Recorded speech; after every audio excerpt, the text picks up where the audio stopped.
اعوذ باللہ من الشیطان الرجیم بسم اللہ الرحمن الرحیم الحمد للہ رب العالمین والصلاة والسلام علی اشرف الانبیاء والمرسلین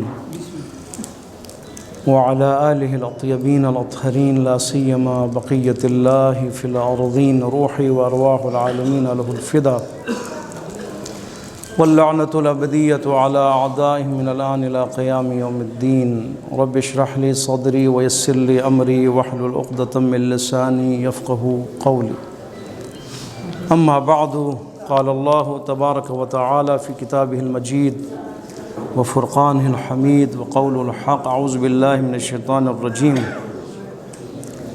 بسم الله الرحمن الرحيم الذين ينفقون في السراء والضراء والكاظمين الغيظ والعافين عن الناس والله يحب المحسنين والذين إذا فعلوا فاحشة أو ظلموا أنفسهم ذكروا الله فاستغفروا لذنوبهم ومن يغفر الذنوب إلا الله ولم يصروا على ما فعلوا وهم يعلمون أولئك جزاؤهم مغفرة من ربهم وجنات تجري من تحتها الأنهار خالدين فيها ونعم أجر العاملين۔ جمعۃ الوداع بہت ہی اہم دن، روز مغفرت اور روز رحمت، آخری دن ماہ مبارک رمضان کا۔ خداوند متعال آپ سب کی عبادات قبول فرمائے، روزہ داری قبول فرمائے، شب قدر کے اعمال اپنی بارگاہ میں قبول فرمائے، اور اس ماہ کی عزاداری اپنی بارگاہ میں قبول فرمائے انشاءاللہ۔ بحق محمد و آل محمد آئندہ سال تک اور آئندہ ماہ مبارک رمضان تک آپ سب کو طول عمر عطا فرمائے انشاءاللہ، ہر قسم کے حوادث اور آفات بلیات سے محفوظ فرمائے۔ ہماری گفتگو تفسیر قرآن میں ہے، اور جو ہماری گفتگو قرآن کے شروع ہوئی، اور آج ہم چوتھے پارے میں ہیں اور سورہ مبارک آل عمران میں ہیں۔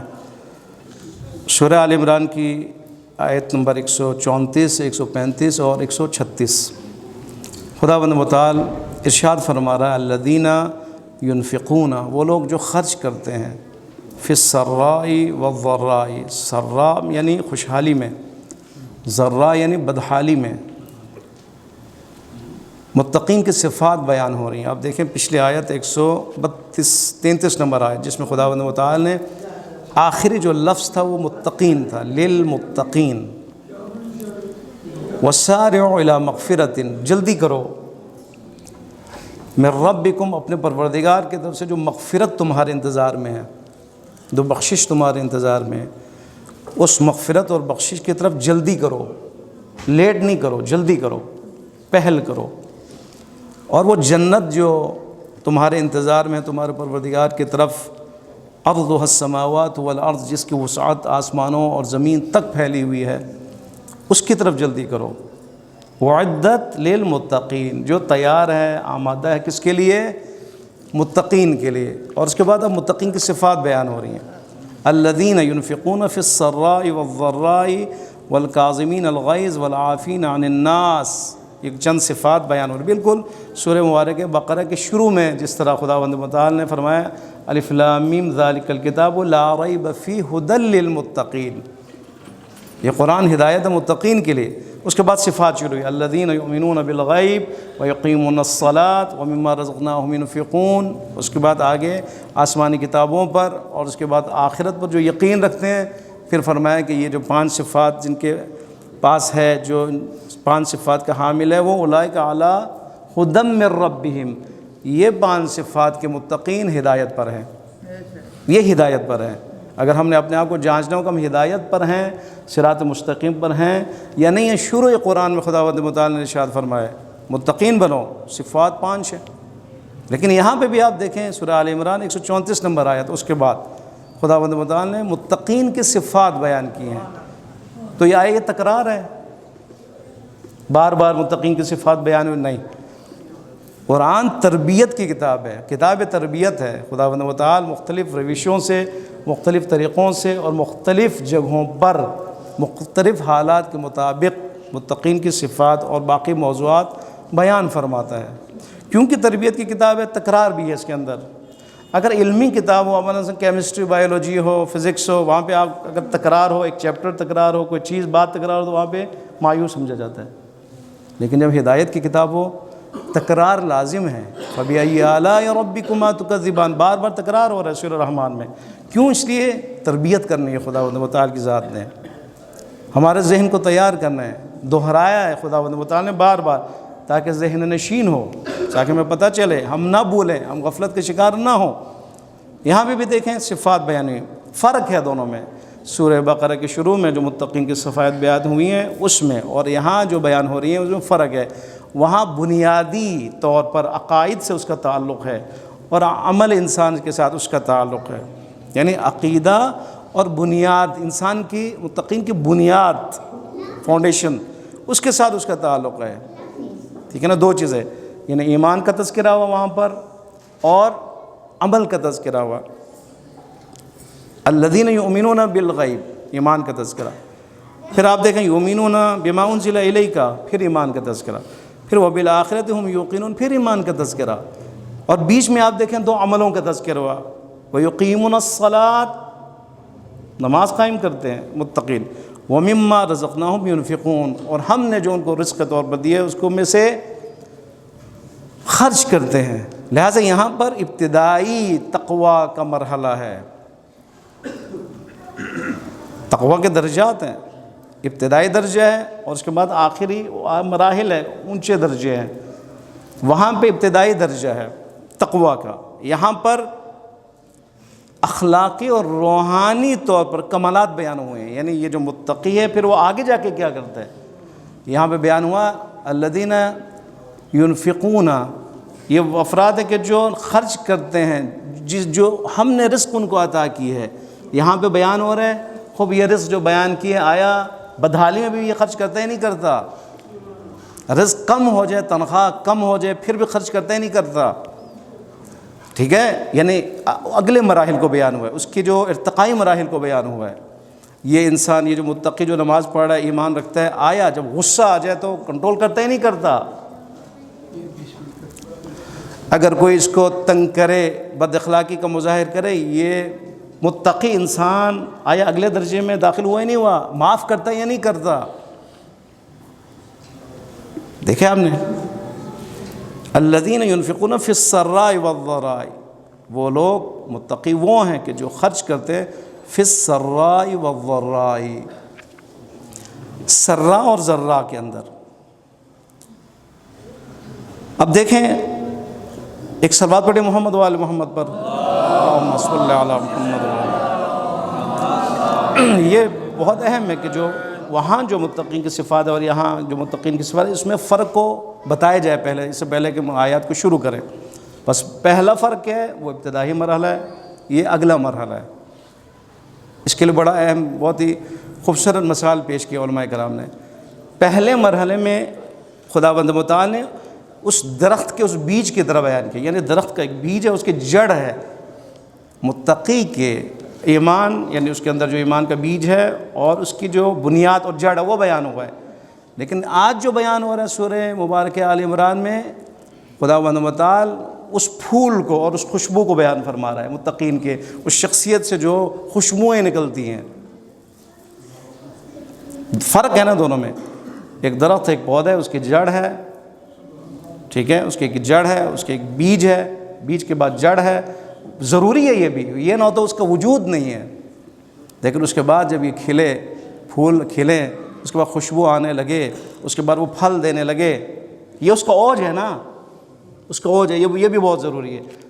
ابتدائی مرحلہ بھی بہت ضروری ہے اور یہاں بھی یہ بھی بہت ضروری ہے۔ لہٰذا وہ ایمان کی ابتدا ہے، یہ ایمان کا کمال ہے، کمال ایمان ہے، اور دونوں ضروری ہے، اور دونوں متقین کے درجے ہیں۔ ابتدائی درجہ یعنی ایمان اور انفاق اور نماز، اگلا درجہ ارتقائی درجہ یعنی ضبط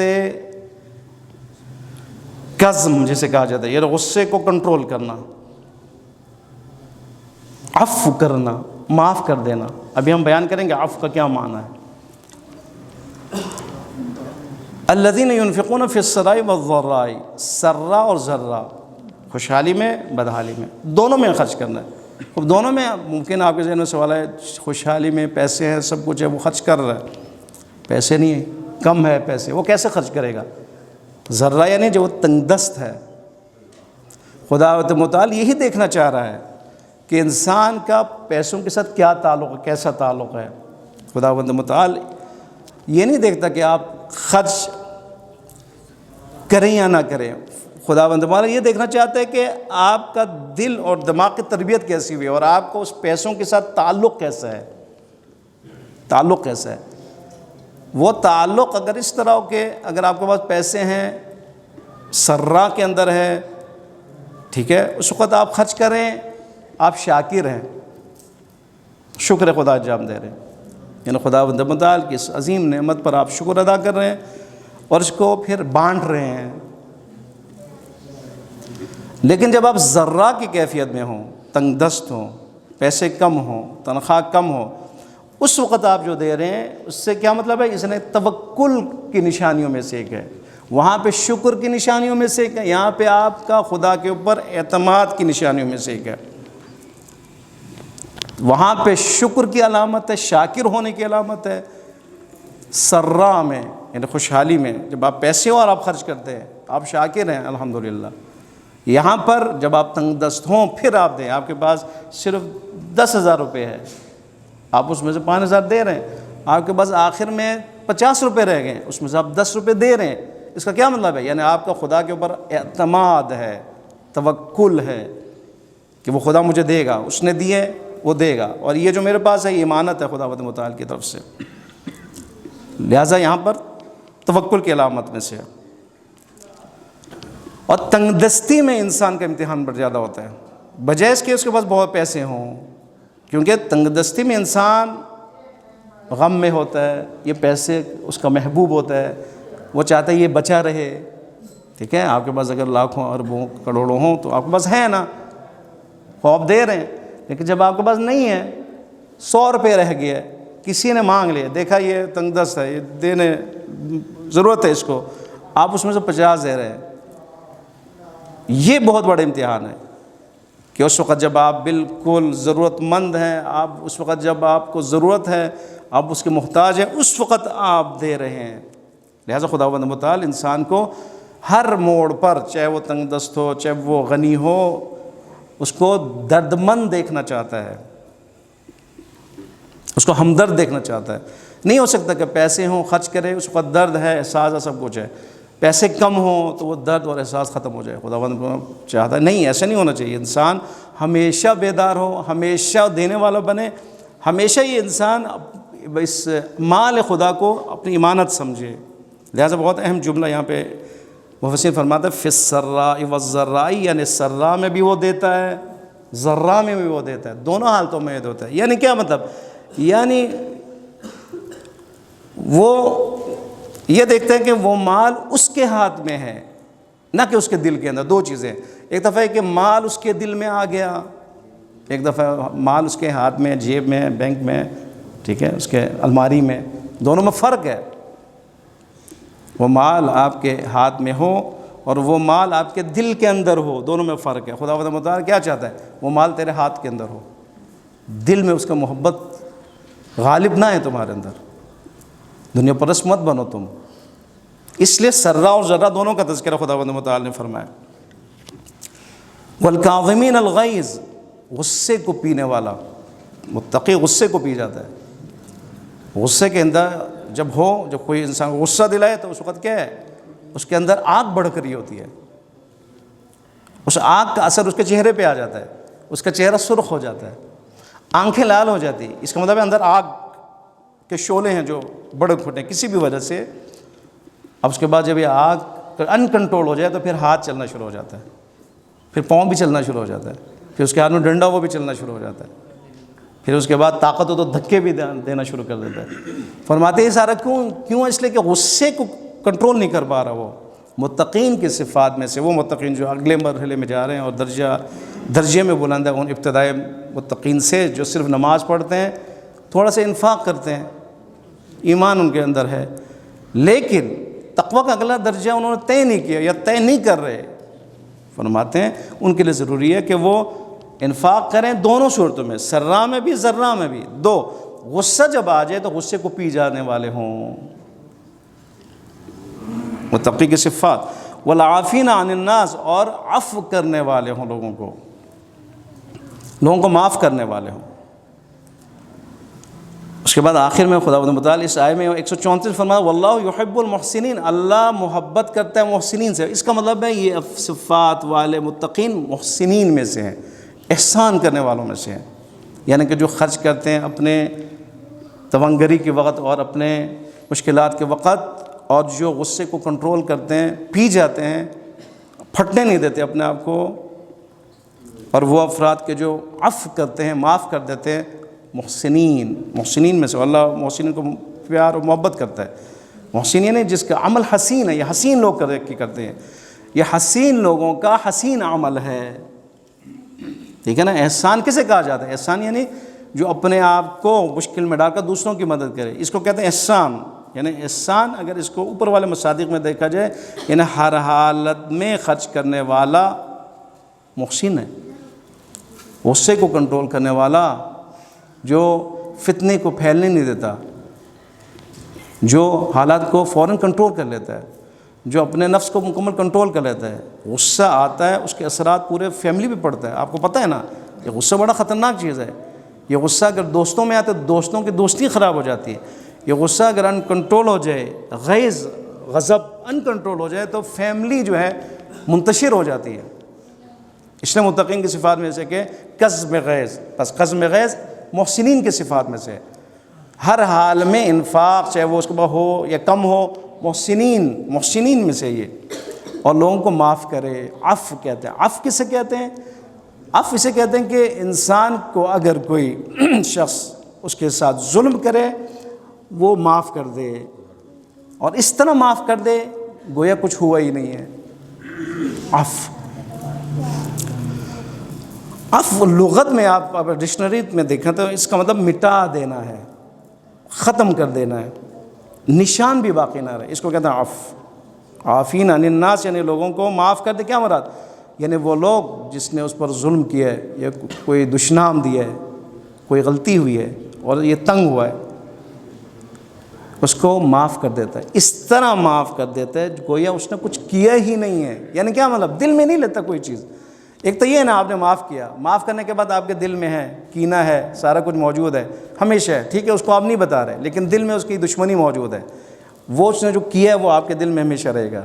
کہتے ہیں یہ نہیں عفو، یہ عفو نہیں ہے۔ عفو یعنی آپ نے اس کو معاف کر دیا، اور ایسے معاف کر دیا گویا کہ اس نے کچھ کیا ہی نہیں تھا، یعنی اس کے بارے میں آپ کا دل صاف، شفاف، نورانی، اس کو کہتے ہیں عفو۔ اور متقین کی ایک صفات میں عافین عن الناس ہے، عفو کر دینا ہے۔ بس عفو کرنا، دل کو صاف کرنا، شفاف کرنا، نورانی بنانا۔ اور جب دل صاف اور شفاف اور کینوں سے بری ہو تو پھر وہ دل نورانی ہے، پھر وہ دل اللہ کے قریب ہے۔ ورنہ تھوڑا سا بھی شک ہو، تھوڑا سا بھی کینہ ہو، تھوڑا سا بھی بغض ہو کسی کے بارے میں، یعنی عفو کی منزل طے نہ کی ہو، تو اس کا دل اللہ کے قریب نہیں ہے۔ جس دل میں کینہ ہو، کسی کے بارے میں بغض ہو، وہ دل نورانی نہیں ہے، لہذا اللہ کے قریب بھی نہیں ہے۔ اس کے بعد آگے فرماتے ہیں والذین، اگلی صفت، پہلی صفت ينفقون فی السراء والضراء، دوسری صفت کاظمین الغیظ، تیسری صفت عافین عن الناس، عافین عن الناس۔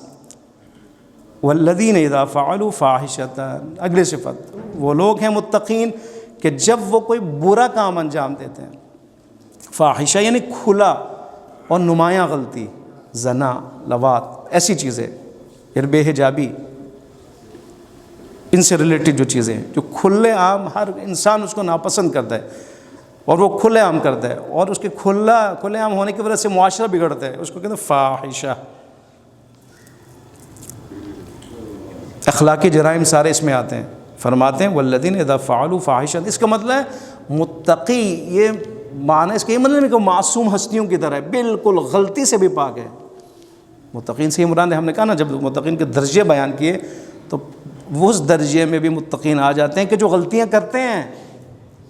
قرآن نے کہا نا والذین اذا، متقین کی صفات میں 135 نمبر آیت میں خداوند متعال ارشاد فرما رہا ہے والذین، وہ متقین اذا فعلوا فاحشۃ، کبھی وہ اگر فاحشہ انجام دے، کبھی وہ غلط کام، برا کام، نمایاں کام، ممکن ہے اس سے سرزد ہو جائے، کبھی یہ توقع نہ کرو وہ معصوم ہے، لیکن فرق ہے اگر کبھی فاحشہ اس سے انجام پائے، او ظلموا انفسہم، کبھی وہ اپنے نفس پر ظلم کرے، دونوں میں فرق ہے۔ فاحشہ یعنی نمایاں غلطیاں جس سے سارے نفرت کرتے ہیں، اور ظلموا یعنی جو چھوٹی موٹی غلطیاں ہیں، جب بھی ان سے سرزد ذکر اللہ یاد آ جاتا ہے۔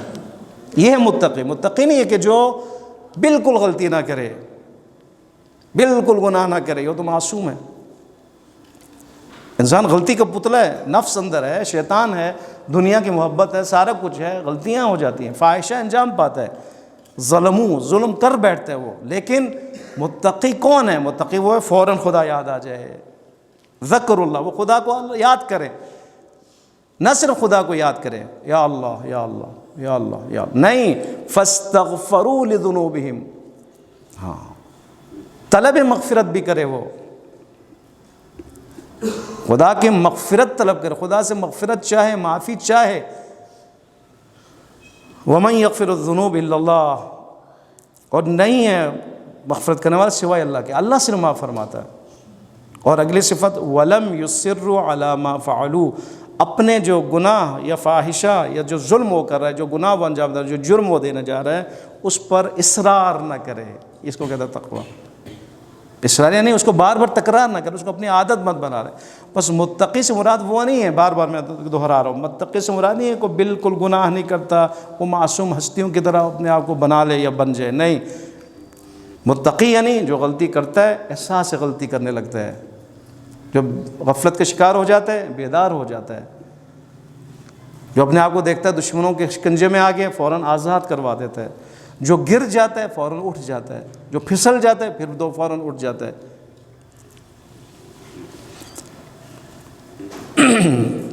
وَمَن يَغْفِرُ الذُّنُوبَ إِلَّا اللَّهُ وَلَمْ يُصِرُّوا عَلَى مَا فَعَلُوا، اور وہ اصرار نہیں کرتا جو کام اس نے انجام دیا ہے، یعنی عادت نہیں بنا لیتا۔ بس متقی برائی کو عادت نہیں بناتا، ہاں غلطی ہو جاتی ہے فوراً خدا کو یاد کرتا ہے، استغفار کرتا ہے، خدا کی طرف پلٹ آتا ہے وہ۔ اولئک جزاؤہم، آخری آیت 136 میں خدا تعالیٰ اب ان افراد کے اجر کو بیان فرما رہا ہے۔ وہ خدا اجر دینے والے ذات ہے، بدلہ دیتا ہے وہ خدا، وہ کسی بھی محسنین کے اجر کو ضائع نہیں فرماتا۔ خدا اتنا عظیم، بے محتاج خدا، اتنا رحیم ہے اور کریم ہے۔ اولئک جزاؤہم مغفرہ، یہ لوگ ہیں جن کے لیے جزا مغفرت ہے، من ربہم، اپنے پروردگار کی طرف سے مغفرت ہے۔ غلطی ہوگی نا، معافی ہے اس کے لیے، جنات، باغات ہیں اس کے لیے، تجری من تحت الانہار، جن کے نیچے نہریں جاری ہیں اس کے لیے، خالدین فیہا، ہمیشہ اس میں رہے گا، نکلے گا نہیں، ہمیشہ اس میں رہے گا۔ نعم اجر العامل، پھر خدا فرما رہا ہے کتنا پیارا خوبصورت اجر ہے ان عمل کرنے والوں کے لیے۔ بس یہ عامل ہے، یعنی یہ جو متقین عامل، یعنی عامل سے مراد نجومی نہیں ہے، عامل یعنی عمل کرنے، میدان عمل میں جو ہیں ہمیشہ رہتے ہیں، اس کو کہتے ہیں متقی، اور ان کے لیے بہترین اجر ہے۔ عاملین یعنی عمل کرنے والے، میدان میں ہمیشہ رہنے والے، چاہے وہ میدان جنگ ہو، چاہے میدان سیاست ہو، چاہے میدان اخلاق ہو، چاہے وہ میدان فکر اور عقیدہ ہو، چاہے وہ میدان خدمت ہو، عملی میدان میں عاملین، یہ سارے متقین کی جو صفات ہے عاملین کے لیے، یعنی متقی عامل ہے، نہ کہ جمود کا شکار، نہ کہ خشک۔ متقی متحرک انسان کا نام ہے، وہ انسان کے جو معاشرے کو بدلتا ہے اپنے آپ کو بھی بدلتا ہے، چینج لے کے آتا ہے، اس کو کہتے ہیں متقی، اس لیے عاملین۔ نعم اجر العاملین، اور کتنا پیارا کتنا خوبصورت اجر ہے عاملین کے لیے خداوند متعال کے۔ کون سا؟ یہ جو بیان ہوا ہے، یعنی جزاؤہم مغفرہ من ربہم وجنات تجری من تحت الانہار خالدین فیہا، ہمیشہ وہ وہاں زندہ رہیں گے، ان کے لیے موت نہیں ہے وہاں پر، ہم نہیں چاہتے, ہماری فطرت میں یہ ہے نا کہ ہم نہ مریں. کون چاہتے ہیں کہ ہمارے موت آئے؟ اس کے لیے خداوند متعال نے اسی انسان کی فطرت میں جو چیز رکھ دی ہے اس کو پرووائڈ بھی کیا ہوا ہے خداوند متعال نے. وہ کیا؟ آخرت ہے. زندہ رہنا چاہتے ہو بس متقی بن جاؤ, متقین کی صفات اپنے اندر لے کے آؤ, تھوڑی سی محنت کرو. ہاں گناہ ہو جائے, فاحشہ اگر انجام دو نعوذ باللہ, اور کبھی ظلم کر بیٹھو تو فوراً ذکر اللہ کو یاد کرو, فاستغفروا, اس سے معافی طلب کرو, خدا معاف فرما دے گا, اور تم پھر بھی متقی ہو. اور متقین کے لیے جو عاملین ہیں ان کے لیے یہ ساری نعمتیں ہیں. نعم اجر العاملین, اور کتنا اچھا اور خوبصورت اجر ہے ان کے لیے. انشاءاللہ خداوند متعال ہم سب کو قرآنی آیات کو سمجھنے, اس پر عمل کی توفیق عطا فرمائے. بحق محمد و آل محمد. ماہ مبارک رمضان میں جو تلاوتیں ہوئی ہیں قرآن کی, اعمال جو انجام پائیں, خدایا ان کو اپنی بارگاہ میں قبول فرما. پروردگار بحق محمد و آل محمد, بحق قرآن شفا ہے خدایا, جو بھی مریض و مریضہ انہیں شفا عطا فرما, بالخصوص مریضین مخصوصین ملتمسین کو مکمل صحت و تندرستی عطا فرما. ایک جوان بیمار ہے پروردگار انہیں مکمل شفا عطا فرما.